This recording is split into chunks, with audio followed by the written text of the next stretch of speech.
وعلى آله وصحبه حق قدره ومقداره العظيم. اللهم إنا نسألك علما نافعا. اللهم ya Allah, kurniakan kepada kami ilmu yang bermanfaat, wa rizqan wasi'an, dan rezeki yang luas, wa amalan mutaqabbala, dan amalan yang diterima. Amin. Rabbana syrah lana sudurana, wahai Tuhan kami, lapangkanlah dada kami, wa yassir lana umurana, dan permudahkan segala urusan kami, wahlul 'uqdatam min lisanina yafqahu qawlana. Amin ya rabbal alamin. Qala Allah Ta'ala fil Qur'anil Karim, a'udzu billahi minasy syaithanir rajim. Qalatil a'rabu amanna qul lam tu'minu walakin qulu aslamna walamma yadkhulul imanu fi qulubikum ila akhiril ayah. Sadaqallahul azim. Allah Subhanahu wa taala berfirman dalam surah Al-Hujurat ayat ke-14 yang menceritakan satu hari masuk Islamlah beberapa golongan Badui, Arab Badui. Mereka masuk Islam itu pun dalam keadaan terpaksa kerana melihat Islam semakin berkembang. Lalu dalam keadaan terpaksa, dalam keadaan tidak rela masuk Islam itu, mereka berkata, amanna, kami telah beriman. Lalu Allah Ta'ala menegur ucapan mereka. Allah pun menurunkan ayat qalatil a'rabu amanna. Ketika A'rabi itu berkata, kami telah beriman, wahai Muhammad, qul, katakan pada mereka, lam tu'minu, kamu masih belum beriman, walakin, akan tetapi, qulu, sebut olehmu, aslamna, kami telah Islam, selama mana iman itu belum berada dalam hati kamu. Jadi ayat ini menceritakan tentang hakikat iman. Jadi sambung kita pagi ini masih lagi membicarakan hakikat iman. Sambung kita pada muka surat yang ke-11, muka surat 11. Jadi kita dah bincangkan bagaimana hakikat iman menurut mazhab Al-Asy'ariyah dan Maturidiyah, dua mazhab yang merupakan asas di dalam pegangan ahli sunnah wal jamaah. Dan kita juga dah bincang bahawa asas iman itu terdiri daripada dua perkara. Pertama ialah tasdiq biqalbi, membenarkan dengan hati. Yang kedua aqrar bil lisan, kita iqrar bil lisan, kita memperakukan dengan lidah kita dua kalimah syahadah. Maka itu dipanggil hakikat iman, dua perkara. Dan kita telah bincang bagaimana kalau ada di lidahnya iqrar syahadah tetapi di hatinya tidak tasdik. Tidak tasdik. Apa makna tasdik?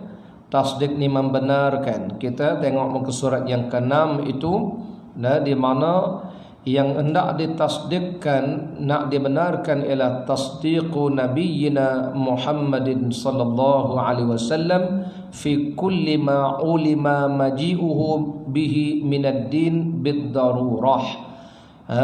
Membenarkan akan nabi kita Muhammad sallallahu alaihi wasallam, membenarkan apa tiap perkara yang telah diajarkan, dibawa datang oleh Rasulullah sallallahu alaihi wasallam. Jadi kita membenarkan. Timbullah perbincangan kita yang lalu, mengapa membenarkan Nabi, tidak disebut membenarkan Allah. Sebab apa disebut membenarkan Nabi Muhammad? Kerana Nabi Muhammad lah yang memperkenalkan kita kepada Allah. Jadi kalau sudah tolak Nabi Muhammad, siapa mengajar dia mengenal Allah? Siapa yang mengajar dia mengenal Quran, mengenal syurga neraka. Sebab tu bila orang tolak Nabi Muhammad, kita pun hairan dia baca Quran. Quran yang diturunkan pada siapa? Bukankah Quran diturunkan pada Nabi Muhammad? Ke dia rasa Quran tun pada Yapin pula ke? Tu yang kita hairan tu. Jadi kesimpulannya, sesiapa yang tak membenarkan Nabi Muhammad sallallahu alaihi wasallam dan apa yang Nabi bawa datang, mereka ni sebenarnya telah merosakkan iman itu. Ada tasdik. Betul, Rasulullah lah yang mengenalkan kita tentang Allah yang esa. Rasulullah lah yang mengajarkan kita Quran, yang menyampaikan risalah Quran. Kan semuanya datang daripada Rasul yang mulia itu. Yang mengajar kita sembahyang ni siapa? Yang mengajar kita puasa Ramadan. Quran menyebutkan dasar aqimus salah wa atuz zakah. Dirikan sembahyang, nak dirikan bagaimana? Kan semuanya dilihat pada hadis Nabi sallallahu alaihi wasallam. Jadi kalau sudah tidak tasdik dengan Nabi, bagaimana sembahyang, bagaimana puasa, bagaimana wudu? Di sinilah iman, perkara yang paling besar ialah tasdiqun Nabi, membenarkan Nabi kita Muhammad sallallahu alaihi wasallam. Tasdik dengan hati, kemudian iqrar dengan lidah. Maka kalau lidah saja ada iqrar, 2 kalimah syahadah, hatinya tidak yakin dengan Nabi dan Allah, mereka dipanggil munafik. Munafik. Begitu juga kalau adalah tasdik di hati, tidak ada di lidahnya. Ini kita pun dah bincang, tak pernah mengucap kalimah syahadah, tapi di segi tindak tanduknya dia menyokong Islam, dia menyokong Rasulullah sallallahu alaihi wasallam, cuma dia belum pernah lagi nak berikrar dengan lidahnya. Inilah yang menjadi perbahasan alim ulama yang telah kita bincangkan dahulu. Terdapat 2 pandangan alim ulama. Kita dah bincang dahulu kan pada muka surat yang ke-9 itu. Sambung kita hari ini, bagaimana pula dengan wa'amalu bil arkan, mengamalkan dengan anggota. Adakah jadi rukun iman ataupun hakikat iman? Adakah jadi hakikat iman? Jadi 3 situ. 1, tasdik dengan hati. 2, ikrar dengan lidah. Yang 3, beramal dengan anggota. Qala musannif rahimahullahu ta'ala, kata pengarang kitab ini Syekh Muhammad Arsyad Al-Banjari rahimahullahu ta'ala, rahmatullahu alaih. Dan kata golongan Mu'tazilah. Mu'tazilah ini satu kelompok sesat dalam Islam. Kata mereka, hakikat iman itu tersusun daripada 3 perkara. Pertama, iqrar dengan lidah. Kedua, tasdiq dengan hati, membenarkan dengan hati. Ketiga, amal soleh dengan anggota badan. Ini pandangan Mu'tazilah. Pada muka surat yang ke-10 dahulu kita dah bincangkan, di mana kata Syekh Ibn Hajar Al-Haytami dalam kitab Tuhfah, bahawa amalan dengan anggota itu bukan hakikat iman, itu hanya menyempurnakan iman. Nak sempurnakan iman kena ada amalan.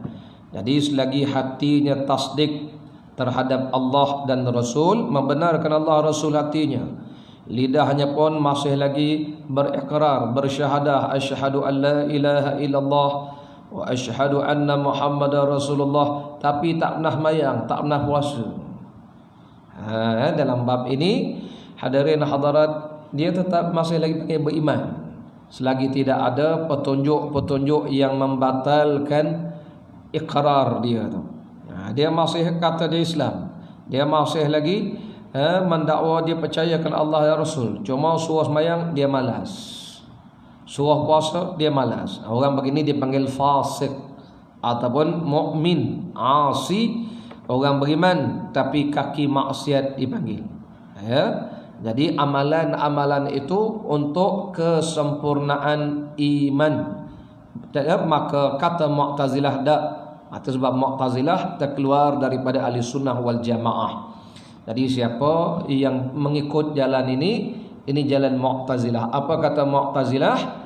Hakikat iman itu 3. Pertama, iqrar dengan lidah.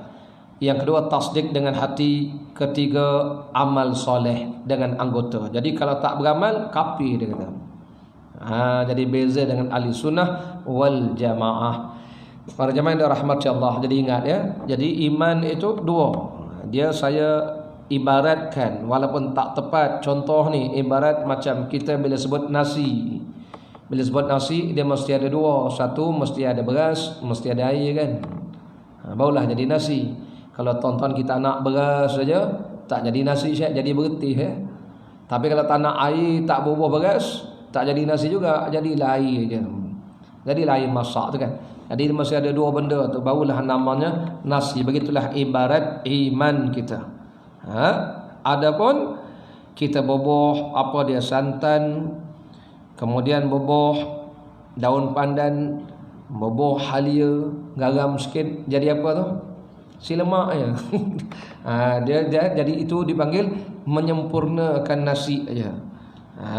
Dia hakikat nasi itu cukup dengan 2 benda tu. Jadi kalau tuan-tuan dah bubuh benda lain, itu namanya dia jadi bukan nasi dah, jadi tambahan. Nama nasi lemak itu. Taib. Begitulah iman ini. Jadi tajuk kita yang ketiganya ni amal soleh ni. Jadi kata mereka, kata siapa? Kata Mu'tazilah.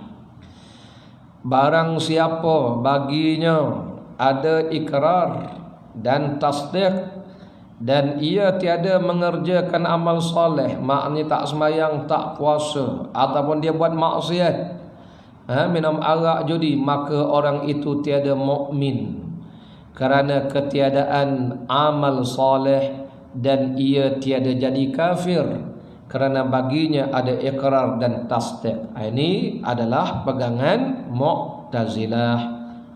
Baik, jadi kita nak jelaskan bahawa ini bukan i'tiqad ahli sunnah wal jamaah. Jadi dalam melaksanakan amal itu dipanggil kesempurnaan iman. Maka itulah bila tuan-tuan baca hadis Rasul, la imana man la amanata lahu. La imana makna tiada iman orang yang tidak menjalankan amanah. Adakah dia tak beriman? Jadi kalau ikut pendapat ahli sunnah wal jamaah, orang yang tak menjalankan amanah dipanggil dia tidak melaksanakan perintah, tapi dia percaya itu perintah Allah. Dia tetap beriman pada Allah dan Rasul, cuma tak melaksanakan amal soleh, tak amanah. Maka di situ dipahami la imana dengan maksud tak sempurna iman dia. Bukan dia tak beriman. Bukan tak beriman, dia ada iman, cuma tak sempurna. Orang kampung saya kata uncompleted. Uncompleted ke incompleted? Entamlah orang kampung kita mentam ni kaum putih. Incomplete dah. Mak tak lengkap lah.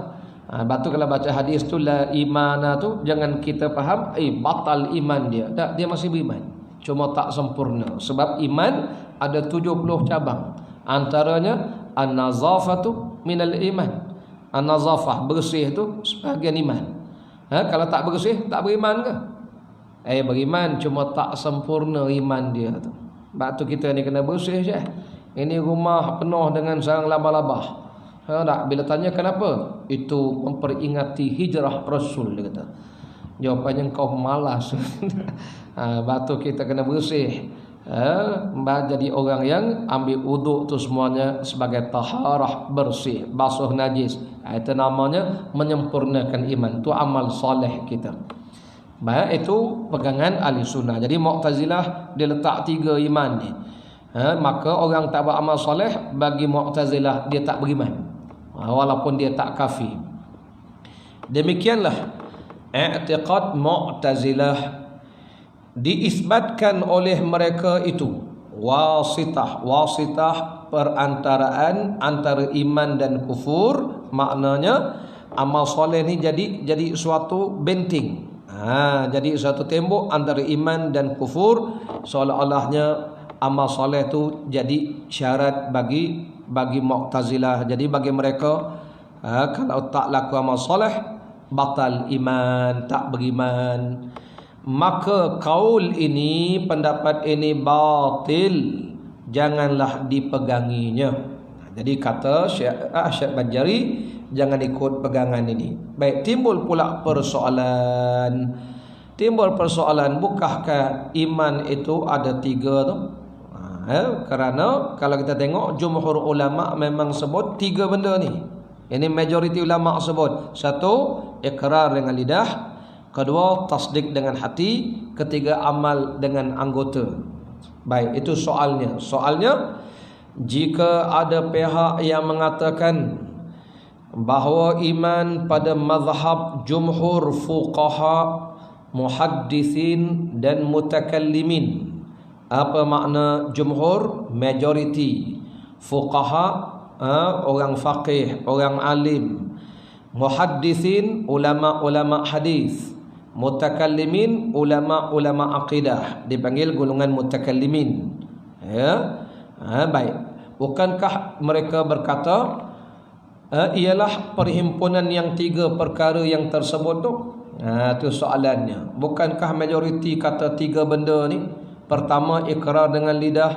2, tasdik dengan hati. 3, amal soleh dengan anggota. Maka apakah perbezaan antara mazhab mereka itu, mazhab jumhur fuqaha dengan Mu'tazilah? Apa bezanya? Ini soal. Jawab. Ini paling seronok baca kitab, bila ada soalan ada jawapan. Seronoklah kita. Kalau ada soalan kita kena jawab. Susah juga ya. Ini soalan dan jawapannya. Jadi kata Syekh Arsyad Banjari jawab begini. Jawabnya bahawasanya amal soleh pada mazhab mereka itu merujuk kepada jumhur fuqaha, ulama hadis dan mutakallimin, bahawa amal soleh bukan daripada iman. Dia bukan syarat hakikat iman. Ia hanya menjadi syarat bagi kesempurnaan iman. Tuan-tuan boleh beza ya? Apa maksud hakikat iman dengan menyempurnakan iman tu, kena bezakan. Jadi bagi Mu'tazilah, dia kata tak, amal soleh ni memang ia adalah iman. Iman macam tadi, kalau masak nasi tu dia memang satu bahan. Sedangkan kalau bubuh santan tu dia bukan syarat mesti je nasi tu, dia syarat jadi nasi lemak aja. Itu lebih nak menyedapkan aja, atau maksud menyempurnakan. Jadi mereka ini berpahaman amal soleh tu satu syarat. Kita kata tak, dia syarat sempurna saja, iaitu di luar hakikat iman. Jadi kalau begitu hakikat imannya ada 2 saja. Maka amal soleh tu menyempurnakannya. Manakala amal soleh pada mazhab Mu'tazilah daripada rukun iman. Bila sebut rukun, kalau tak buat amal soleh batal iman, iaitu termasuk dalam hakikat iman. Ini bezanya. Kalau ditanya pada kita, apa beza pendapat Mu'tazilah dengan pendapat ulama-ulama ahli sunnah wal jamaah ini? Soal yang kedua, jika ada orang bertanya apa arti Islam pada lughah, yakni pada bahasa dan pada syarak. Baik, ini maknanya kita dah habis bicara bab hakikat iman, tuan-tuan. Jadi sekarang ni yang kita nak masuk pula bincang kita cerita hakikat iman. Iman, apa beza iman dengan Islam? Nanti orang tanya kita, kejap Islam, kejap iman, kejap Muslim, kejap mukmin, pening dia. Ya, jadi apa beza pula ni? Sekejap iman, kejap Islam. Tadi Rabbi kata kami dah beriman. Allah berfirman, wahai Muhammad, beritahu mereka belum beriman. Tapi katakanlah kami dah Islam. Balik pula. Boleh kata dah Islam, tak beriman pula. Macam mana ni? Di sinilah kita lihat. Nanti kita akan jelas. Maka itu ada rukun Islam, ada rukun iman. Maka ada orang yang namanya Muslim, maka ada yang namanya mukmin. Jadi apa Kalau begitu, apa itu iman? Kita dah bincang. Iman tasdik biqalbi wa aqrar bilisan, itu iman. Baik, Islam pula Islam. Islam pada lughah. Ini kita ni Islam. Lughah ni pada bahasa. Dan Islam pada syarak. Syarak ni syarak dipanggil lughatan wa syar'an. Dia bahasa Arab ni kalau kita bercakap satu kalimat, kita kena terjemah di sudut bahasa dan istilah syarak. Dia contoh beginilah tuan-tuan ya. Di sudut bahasa lughah ni ialah pemakaian biasa. Orang panggil common word ya. Biasa, penggunaan biasa. Contoh. Kita biasa dengan syirik kan, syirik.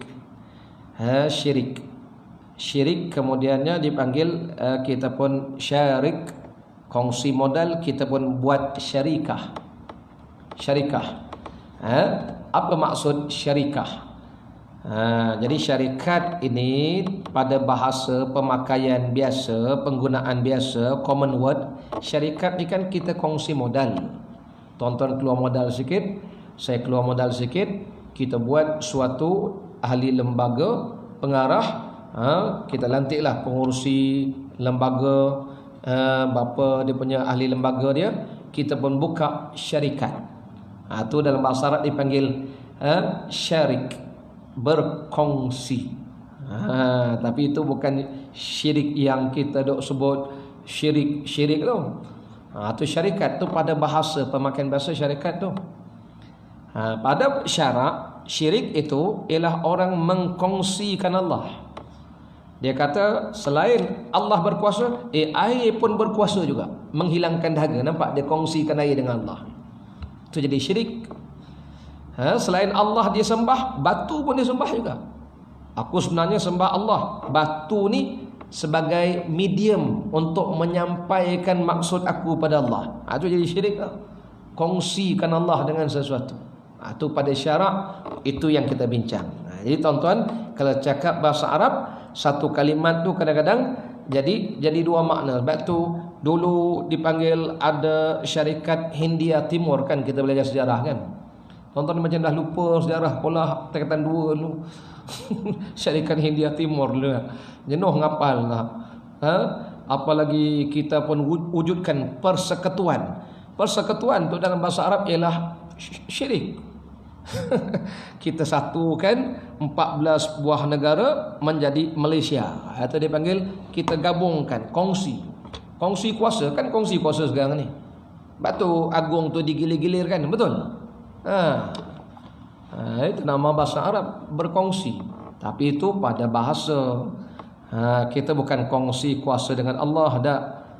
Baik, itu syirik pada bahasa. Jadi orang Arab ni kalau dia bercakap satu kalimat, dia akan bincang dua sudut. Sama juga macam tuan-tuan sebut as-salatu ala nabi. As-salah tu apa maknanya? As-salah pada bahasa, solah maknanya doa. Waktu puak-puak ajaran sesat, dia kata kita ni dah solat. Bila pula? Kan solat tu doa. Jadi cukuplah berdoa di hati. Korang yang semua rokok-rokok ni semuanya makam rendah, dia kata. Kita orang makam tinggi. Jawapannya, engkau mengarut. Sebab dia faham, dia kata yang Allah Ta'ala sebut aqimus solah, dirikan solat ialah doa, dia kata. Itu yang dia sesat tu. Kerana dia memahami solat pada bahasa. Tapi pada syarak as-solah, apa dia? Pada syarak, ni kalau budak-budak ngaji sekolah agama memang kena ngapal. Solat pada syarak, pada bahasa doa. Solat pada syarak aqwalun wa af'alun, beberapa perkataan dan perbuatan yang dimulakan dengan takbir, disudahi dengan salam. Itu solat pada syarak. Puasa macam tu juga, puasa. Betul tak? Puasa pada syarak, pada bahasa, apa makna puasa? Puasa pada syarak, apa makna dia? Dia mudah lagi nak faham bahasa dan syarak dan istilah ni. Macam tuan-tuan sebut syekh kan, Syekh pada bahasa common word yang orang Arab pakai ialah siapa-siapa umur 40 tahun ke atas, semuanya syekh. Betullah saya boleh panggil orang sini siapa 40 syekh. Betul. Jangan saya bukan syekh. Saya tak ngaji mana. Syekh lah tu umur 40 ke atas semua syekh belaka. Orang Arab 40 ke atas semua syekh. Tapi syekh pada istilah ialah orang yang alim, orang yang pakar di bidang-bidang tertentu dalam agama. Itu syekh, al-ulama al-kabir atau al-alim kabir. Itu syekh pada istilah. Kalau nak cerita istilah ni banyak tuan-tuan ya. Sebab tu kadang-kadang orang keliru antara istilah dengan bahasa. Nak saya contohkan lagi. Contoh lagi muallim. Muallim orang Arab, muallim ni ialah orang alim. Alim dalam bahasa Melayu orang yang serba tahu. Kami di Syria dulu, siapa kami panggil muallim? Driver taksi. Sebut semua jalan dia tahu. Ya muallim. Kita panggil muallim driver tu. Kalau balik Malaysia terkejut, dia ngaji syariah ke? Dia PhD ke? Dah, habis kau panggil ni muallim, dah dia tahu semua jalan. Driver taksi tu. Grab tu, tonton tanyalah grabber tu semua jalan dia tahu. Itu pada bahasa dipanggil muallim. Tapi pada istilah muallim ni orang alim agama. Sebab tu di Melaka ada satu tok guru dipanggil Muallim Haji Wahid dulu. Tok guru besar. Itu orang Arab Syekh. Kita macam tu juga jadi itu istilah. Baik, begitulah dalam bab Islam pada bahasa. Ni sebelum cerita ni kena fahamkan dulu sebab nanti tonton terkejut. Ini mana satu ni? Syekh. Syekh, sebab tu saya suka panggil Syekh tu. Syekh. Kata saya bukan Syekh. Dah umur kan dah 40 dah 60 panggil Syekh lah. Sebab tu Arab kadang-kadang dia guna Syekh pada orang tua. Baik, ustaz pun jangan dekat ustaz. Ustaz pemakaian biasa orang Arab. Ustaz. Lepas tu kalau tuan-tuan pergi sana ramai ustaz sana. Sampai yang jual buah-buahan pun kita panggil ustaz. Ustaz, buah sekilo. Tuan-tuan dengar, kau panggil dia ustaz. Dia ustaz dalam bahasa Arab, common word dia ialah encik dia, encik ustaz tu. Orang Malaysia aja ustaz ni, ustaz lah. Baik bila kita panggil ustaz kalau negara Arab, saya boleh panggil tuan-tuan ustaz. Yang perempuan kita panggil ustazah. Tak ustazah, buah sekilo. Sebab ustazah tu cik puan. Ala kulli hal tu bahasa. Tapi pada istilah ustaz orang yang mengajar, ada anak murid ustaz, itu pada istilah jadi dia kadang-kadang bercakap Arab ni kita kena faham dia bercakap pada bahasakah pada lughah. Demikian juga Islam. Jadi Islam pada bahasa. Jawab, apa arti Islam pada bahasa dan apa arti Islam pada istilah syarak? Jawab bahawasanya arti Islam pada lughah ialah khuda'. Khuda' itu maksud Islam, rendah diri, tunduk. Itu nama makna Islam. Ataupun inqiyadun, mengikut, itu maksud pada bahasa. Sebab tu bila kata saya sudah Islam, makna saya telah tunduk. Dan setengah ulama juga membuat terjemahan Islam pada bahasa ialah sejahtera, selamat. Sebab itu bila orang masuk syurga dalam surah Waqiah, tadi Tok Imam baca surah Waqiah di akhir, di awal surah Waqiah tu kan ada. Bila orang masuk syurga jumpa sama mereka, qalu salaman salama. Jumpa sama mereka, selamat kita ni, selamat dah Islam. Kerana atas dunia kita sudah tunduk, di hari akhirat kita akan selamat. Itu pada bahasa. Jadi Islam pada bahasa maknanya tunduk, khudu', rendah diri, selamat, sejahtera, itu pada bahasa. Baik, pada syarak. Pada syarak ini, maka adapun Islam pada istilah syarak ialah imtithalul ma'murat wajtinabul manhiyat, iaitu mengikut segala yang disuruhkan Allah Ta'ala dan menjauhi segala yang ditegahnya. Sebab itu hari ini kita lihat ada orang yang mengaku Islam tapi belum sempurna Islam. Kenapa? Karena tak tunduk pun pada perintah Allah, tidak ditinggal pun apa yang dilarang Allah. Itu makna Islam pada istilah syarak. Jadi syarak dok bincang dia tu Islam ke tak tu? Tengok adakah dia al-imtisal al-ma'murat. Adakah dia melaksanakan apa yang diperintahkan oleh Allah tu, iaitu menerima dan redha akan segala hukum itu dengan tiada menolakkannya, sama ada diamalkannya atau tiada. Terima, sama ada dia buat tak buat, dia terima. Kau terima tak sembahyang ni wajib, terima. Habis kenapa tak sembahyang? Dia punya tu panjang. Engkau terima tak puasa Ramadan ni wajib? Wajib puasa. Lepas tu kenapa tak puasa? Uzur uzur panjang dia, panjang tahun uzur dia. Itu namanya dia terima. Dia tak tolak. Bila dia tolak tu yang dibimbang tu. Itu yang kadang-kadang jadi batal Islam kerana menolak. Sekarang ni kita setengah orang kita gini macam tu lah. Tak. Engkau tahu tak arak tu haram? Tahu, dia kata. Lepas tu kenapa engkau minum juga? Aku susah lah nak tinggal tabiat lama ni. Nampak tak? Dia tahu haram. Tahu tak menipu orang ni haram? Tahu. Habis tu kenapa kau pergi scam orang? Biasalah, dia orang leka. Suka hati dia. Alasan dia orang leka, dia kata. Habis tu lompat pagar pula sekarang ni. Ni semua, tapi tuan-tuan nak kata dia tak Islam, jangan tuan-tuan. Dia terima, dia tahu dosa tu, dosa, tahu dosa, tahu bukan tak tahu. Habis kenapa skema? Biasalah, kita nak mengingatkan orang yang leka. Suka hati dia je. Kawan saya hilang 500,000 tu kan, kawan saya hilang. Sian dia, nyimpan daripada awal bekerja. Allah, 500,000 sekelip mata hilang. Skamernya kerja lah. Allah Akbar. Baik, itu namanya Islam pada syarak. Baik tu kadang-kadang kita tengok orang ni, dia ni Islam ke tak? Macam mana kita nak kata? Jadi Islam pada bahasa tunduk. Jadi dia tak tunduk, dia gilawan ya Allah Ta'ala. Itu kadang-kadang orang mempersoalkan keislamannya.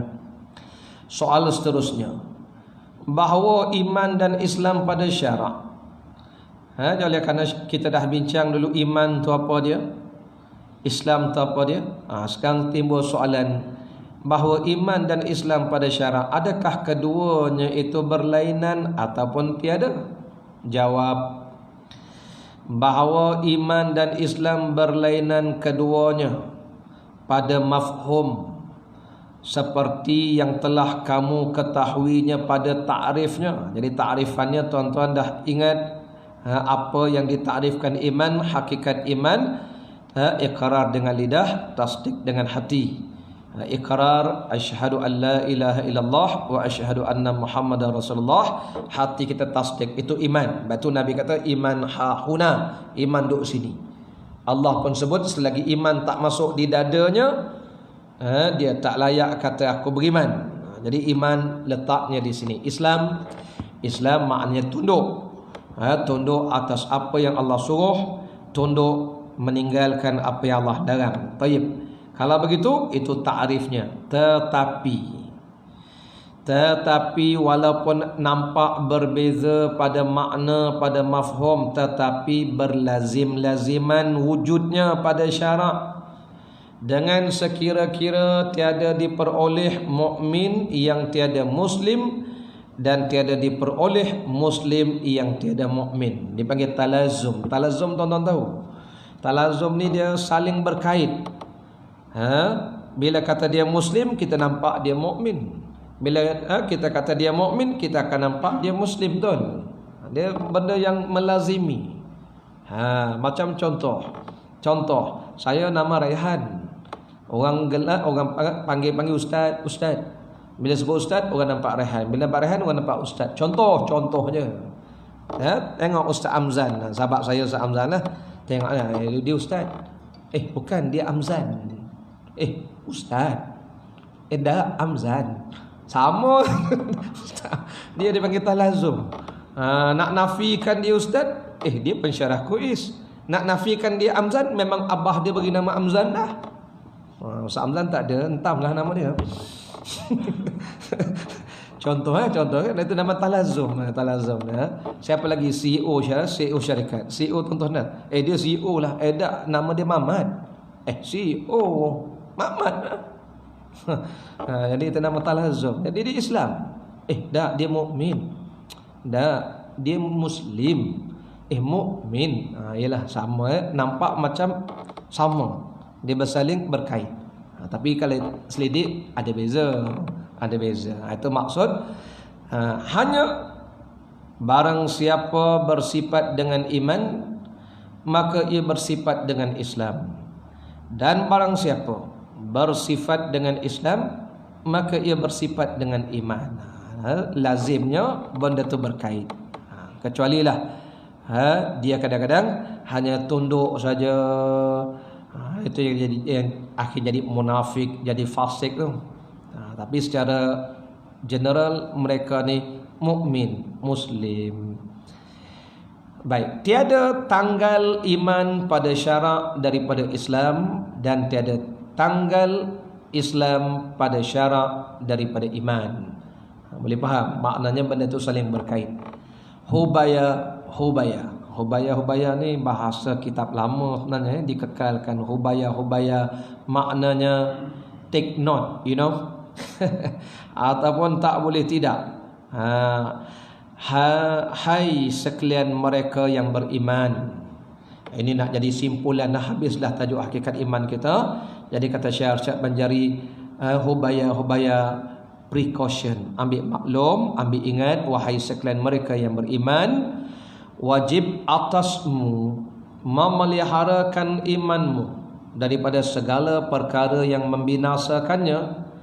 Kerana barang siapa binasa imannya, ia menjadi kafir, dan binasa sekalian amalan yang telah dikerjakannya, dan jadilah ia isi neraka, kekal di dalamnya selama-lamanya. Na'udzubillah min dzalik, kita berlindung dengan Allah daripada yang demikian itu. Jadi jagalah iman kita. Sebab tu nanti kita lihat dalam Quran, Allah menyebutkan banyak kelebihan orang-orang beriman. Maka itulah hadirin hadirat, jaga iman. Jadi iman ni dua benda ni. Jadi amalan tadi menyempurnakan. Maka itu kita baca hadis-hadis Nabi, kadang-kadang jumpa dengan contoh ayatul munafik salasah. Nabi bersabda alamat orang munafik ada 3 kan. Pertama, kalau bercakap bohong. Kalau berjanji mungkir janji.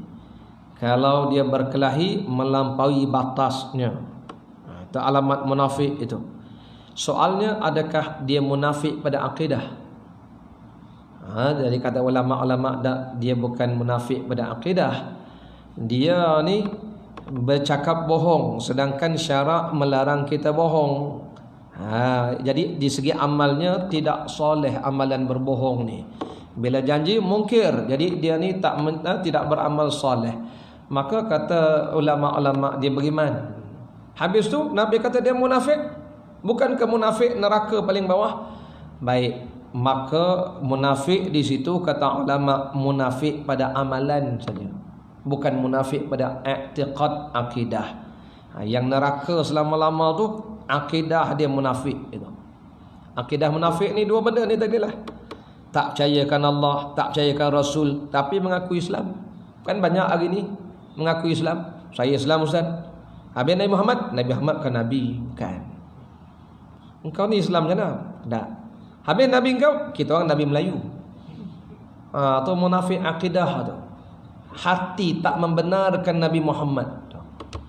Munafik pada akidah ni lah neraka selama-lama. Na'udzubillah min zalik ni. Mengaku Islam, saya Allah rasa kita orang sembahyang Ustaz, sembahyang cara siapa? Kita orang ada nabi baru ngajar sembahyang. Ini yang rosak akidah ni, ini rosak akidah ni.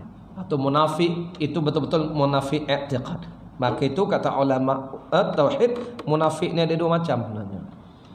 Jadi yang bohong-bohong tu hari ni kan kita cop, ini munafik neraka selama-lama ni, bohong orang ni. Dia munafik pada amalan tu. Makna amalan dia tak sempurna, tapi dia tetap mukmin juga. Cuma amalan dia tak sempurna. Itu dia panggil munafik pada i'tiqad, pada amalan. Tapi jangan pandang remeh pula munafik pada amalan ni. Sebab lama-lama kalau dah jadi biasa munafik pada amalan, takut jadi munafik i'tiqad nanti. Dia akan gelincir juga ke situ. Ya, sebab tu jauhkan lagi jugalah sifat suka bohong. Yalah kadang-kadang kita pun takut juga kan. Takut nanti ada orang cop, ini munafik ni, neraka selama-lama. Dia ni hatinya tak beriman, tak dia beriman. Habis tu dia cakap bohong. Nabi kata ini alamat munafik. Itu munafik pada perbuatan.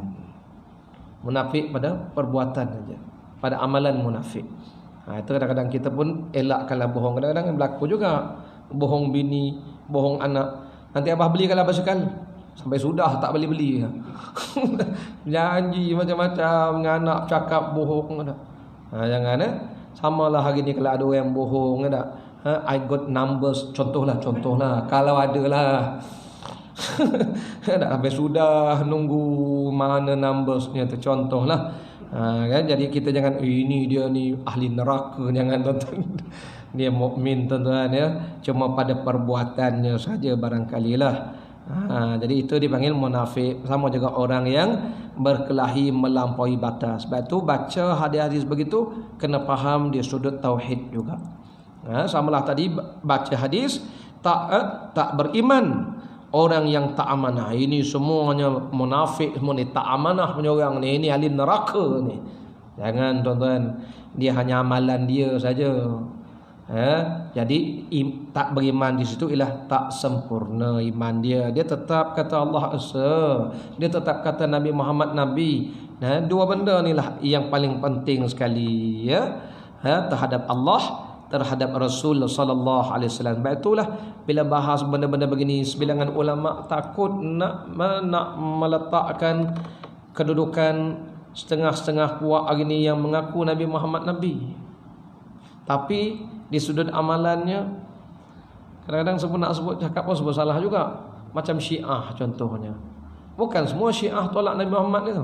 Ada Syiah yang beriman dengan Rasulullah, ada. Macam dulu dipanggil Syiah Zaidiyah. Syiah Zaidiyah ni satu bahagian Syiah, tapi mereka di sudut akidah mereka beriman pada Allah dan Rasul. Mereka menerima Nabi Muhammad. Cuma Zaidiyah ni di sudut fiqh dia macam kita lah, berbeza mazhab.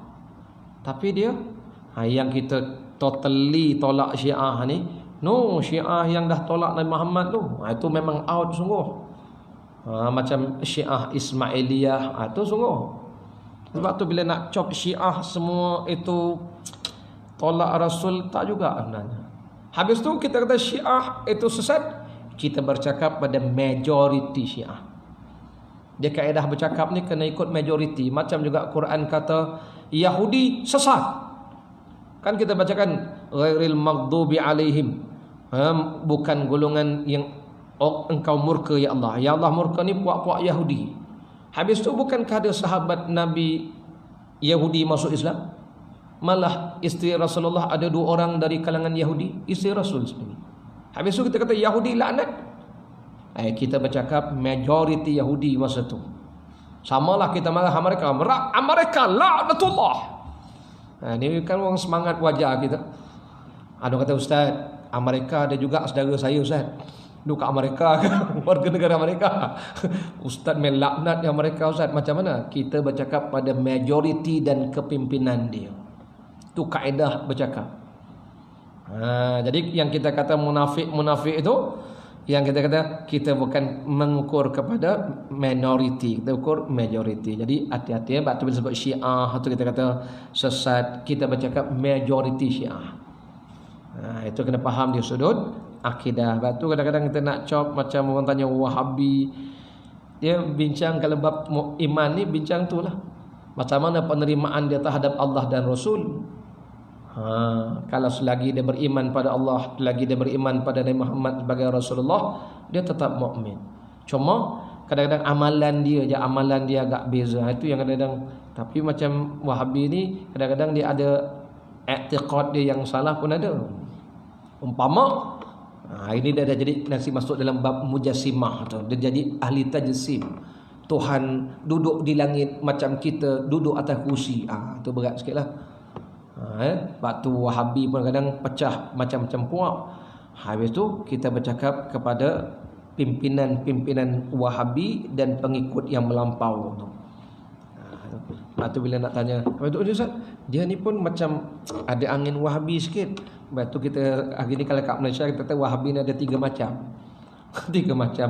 Dah 3 macam, panjang pula cerita, ringkas cerita, sekianlah saja, tu je lah. Selagi tuan-tuan dia pegang pada 2 dasar ni, Allah sebagai Tuhan, Muhammad sebagai Rasul, dia tetap mukmin.